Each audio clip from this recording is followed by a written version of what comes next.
Okay, we're going to look at a well-known story in the Bible today. There's a bit of a storm, and you look out there and you think it's getting a bit darker, isn't it, for 11 o'clock in the morning? So maybe the weather out there is going to resemble what we read in here.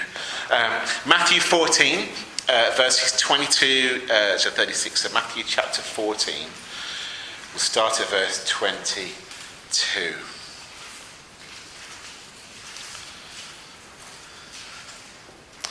Okay, Matthew 14, verse 22. Immediately, Jesus made the disciples get into the boat and go on ahead of him to the other side, while he dismissed the crowd.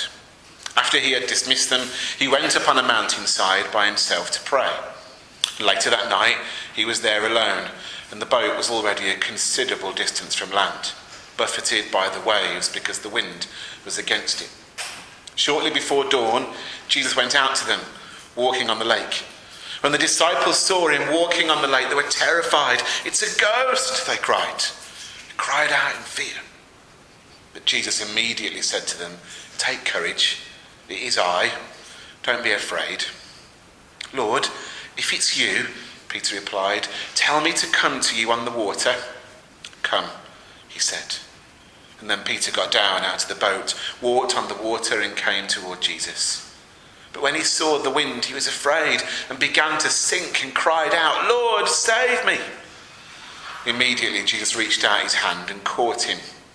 "You of little faith," he said, "why did you doubt?" When they climbed into the boat, the wind died down, and then those who were in the boat worshipped him, saying, "Truly you are the Son of God." When they had crossed over, they landed at Gennesaret. And when the men of that place recognized Jesus, they sent word to all the surrounding country, and people brought all their sick to him and begged him to let the sick touch just the edge of his cloak, and all who touched it were healed.